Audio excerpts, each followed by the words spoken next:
Psychiatrist Louis Cohen from Bay State Health and author of the book No Good Deed shares his views on the end-of-life struggles that hospitals and people from Massachusetts are facing. He speaks with us with a medical and personal experience. The more I've learned about the subject, the more I'm supportive of this and think that it would be a good thing for Massachusetts and for the country.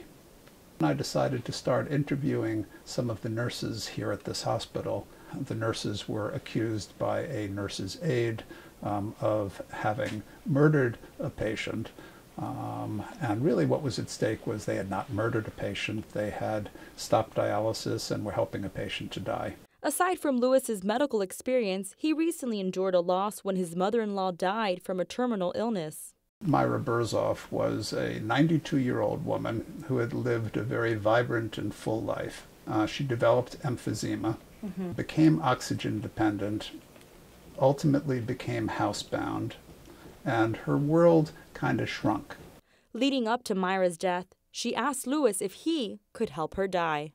No, I cannot write a prescription for such medication. It is not the law now at this point. If this law had been in effect and she had had this medication available and she had chosen to use it, it would have been over inside of 20 minutes, 40 minutes, done.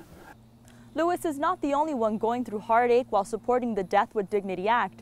Another Massachusetts man, Jim Carberry, has gone through a similar pain when he lost his wife to a terminal illness.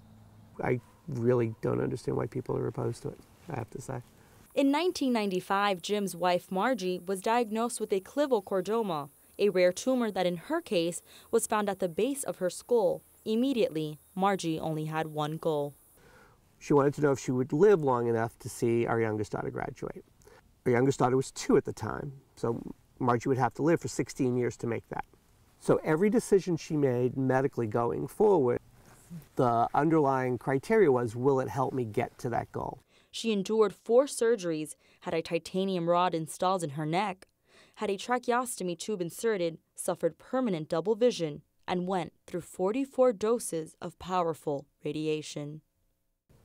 And despite all that, the tumor came back pretty much every 4 years. And so when it came back the last time, the doctor said, we can't operate anymore. We're done. We can't do anything for you. She knew that if she got them through high school, that they'd be on their way to being young women and productive members of society. And if the question number 2, Death with Dignity Act, was in play and she had the option to take the pill, would she have taken it? Absolutely. She would have liked to have been able to, have her close friends, in the room with her,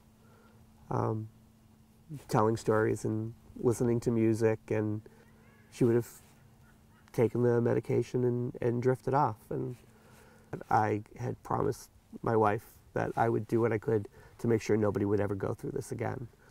It's wrong to force people to do this, so this law should pass. End of story. Both Louis and Jim encourage students to educate themselves when they go to vote on question number 2. For Inside Boston, I am Melissa Adan.